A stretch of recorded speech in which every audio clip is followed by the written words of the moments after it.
One of the world's busiest waterways, the South China Sea is subject to several overlapping territorial disputes involving China, Vietnam, the Philippines, Taiwan.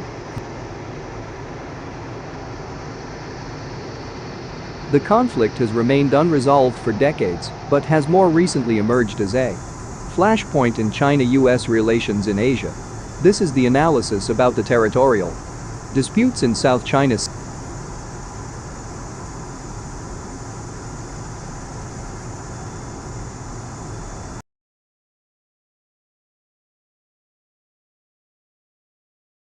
The U.S., though, is about to test the resolve of China. Chinese construction crews have been dumping massive amounts of white sand in 7 spots in the South China Sea. And now China has slammed the presence of U.S. warships in the South China Sea, saying it could increase the risk of war. China's latest actions in the South China Sea. Washington's military brinkmanship in the South China Sea could spark a real war with Beijing.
Now, it's been another tense week in the South China Sea area. On Thursday, China criticized a UN tribunal that will rule on some of its sovereignty claims in the South China Sea.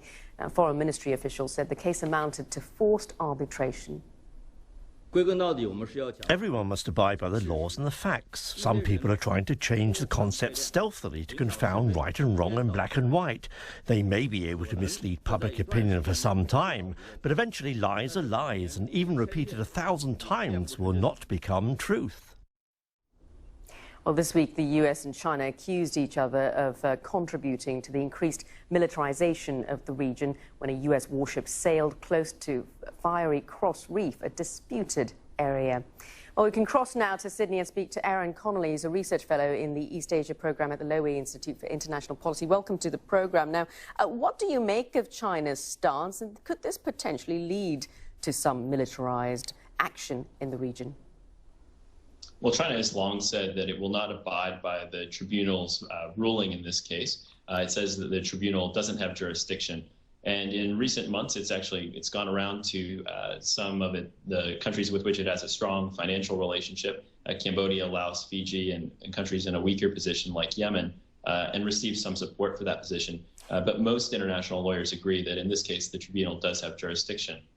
Now, as you say, the tribunal certainly has jurisdiction, but if China refuses to accept the court's judgment, what can be done? I mean, can China force the issue, and how do other players in the region, particularly the US, see it? Well, the fear is that if the court does indeed rule in favor of the Philippines against China, that China will redouble its actions in the South China Sea. Over the last year, it's built 3 artificial islands, very large artificial islands, large enough to host a military-length airstrip, and that it might even declare what's known as an air defense identification zone in the South China Sea, which would say that China has to be notified before any planes can fly over the South China Sea. So there is a real risk here that China will sort of lash out if the ruling goes against it. Now, you mentioned the Philippines, certainly one of the countries that has claims to some of these islands. They've just had an election, and we know that the man who's almost certain to become president has some very strong words on this topic. So could matters change if President Duterte does take office? Well, President Duterte's rhetoric has been very colorful on this subject, but it's not been particularly clear. On the one hand, he said that he would ride a jet ski out to Scarborough Shoal, one of the disputed features in the South China Sea, and plant a Philippine flag there. But on the other hand, he said he's open to multilateral negotiations. And China's Global Times newspaper, state-run newspaper, seems to believe he may be a man that they can do business with. So it's not really clear what Duterte's position will be. He doesn't have as strong a relationship with the United States as his predecessor, the outgoing president, Benigno Aquino, has. And so that may factor into it as well. But we really have to wait and see what his policy will be. And do you think China has a point when they say that there is increased militarization in the region? For instance, you had the U.S. with its freedom of navigation exercise earlier this week. Well, the U.S. has been carrying out these freedom of navigation exercises, these patrols, for 33 years in the South China Sea. So that's not what has changed. And it's important also to note that China is not being singled out with these patrols. The U.S. in the last year has also challenged excessive maritime claims by sailing through waters that are claimed by all the countries in the region, including the Philippines and Vietnam. But that's not what's changed in the last few years. What's changed is China creating these artificial islands and even dislodging the Philippines from a shoal that they previously occupied in the South China Sea. That's what's ratcheting up tensions in the region. All right. Thank you for joining us, Aaron Connolly there, and apologies for...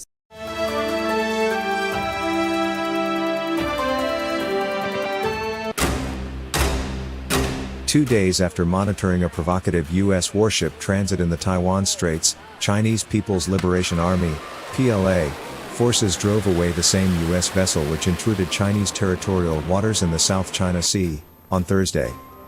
As the U.S. move was deemed an act of navigational hegemony and public opinion manipulation that seriously violated China's sovereignty and safety and risked misjudgment and accidents. The two recent U.S. warship activities were related and intentionally planned, analysts said, noting that the PLA's consecutive responses also demonstrated that it is fully prepared to fend off any provocations. Without authorization from the Chinese government, the guided missile destroyer USS Curtis Wilbur illegally trespassed into China's territorial waters of Zaisha on Thursday, and the PLA Southern Theater Command organized maritime and aerial forces to track and monitor it and warned it away, Senior Colonel Tian Junli, spokesperson of the command, said in a statement. The U.S. military's claim that it was not expelled from any nation's territory is a confusing statement that intentionally leads the public to focus on expelled or not, military experts pointed out. USS Curtis Wilbur was not expelled from any nation's territory that the U.S. 7th Fleet stated, which emphasizes expel while ignoring the specific location on the territory of any country, is an attempt to confuse the public and diverting the focus, experts said. The U.S. military intended to create the impression that Curtis Wilbur was driven away by the PLA's warning in international waters instead of the territorial waters of any country, experts analyzed. In the deep-rooted mentality of the U.S. military, it always denies China's sovereignty over the Zaisha Islands, and refuses to recognize the baseline of the territorial sea of the islands. In this case, the U.S. military does not believe it entered China's territorial sea and remained in international waters, experts said. The U.S. military's move is an often used trick of mixed manipulation of navigational hegemony and public opinion misleading, which seriously violated China's sovereignty and safety, and severely harmed peace and stability in the South China Sea, Tian said. We are firmly against this. It went against international law, and basic principles in international relations, purposely added regional security risks and could have triggered misjudgment and maritime accidents, Tian said, noting that it was unprofessional and irresponsible, and showed the U.S. is the real security risk maker in the South China Sea. China should not only take proper military countermeasures, but also expose more of the U.S. unreasonable and hegemonic moves to the international public, and let the world know the U.S. military's true face, Zhang Shuifeng, a Chinese military expert, told the Global Times on Thursday.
Strong words from U.S. Vice President Mike Pence as tensions continue in the South China Sea dispute.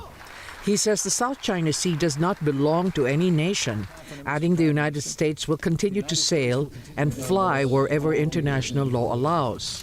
The South China Sea doesn't belong to any one nation, and you can be confident, Mr. Prime Minister, the United States will continue to sail and fly wherever international law allows, and our national interests are advanced. Pence made his comments just a day after Philippine President Rodrigo Duterte said he is against conducting military drills in the region because it might anger China, who he says is already in possession of the South China Sea. The United States encourages ASEAN to continue to move forward with a meaningful and binding code of conduct for the South China Sea. The countries of this region, including Singapore, must be able to explore and develop their own resources, navigate their own waters, and establish partnerships of their own choosing. Supreme Court Acting Chief Justice Antonio Carpio also maintained Beijing is not in possession of the South China Sea, saying it only occupies around 8% of the total area of the region. Carpio also explained under the United Nations Convention on the Law of the Sea, or UNCLOS, about 25% of the region are high seas and cannot be possessed by any country. Regional political analyst Eileen Baviera of the University of the Philippines Asian Center also hit Mr. Duterte's recent statements about the South China Sea. As country coordinator for China-ASEAN relations, she says the Philippines speaks not only for itself, but also for the rest of the region. It doesn't sound like a very responsible statement. I think we need to be careful and balanced and make sure that what comes out in the form of statements is also representative not only of the president's thinking or the country's interests, but also the regional concern. In a statement, the Magdalo party list accused the Duterte administration of protecting Beijing's interests, not Manila's. The group says Malacanang's stance has only emboldened China's actions in the region to the detriment of the Philippines' own claims.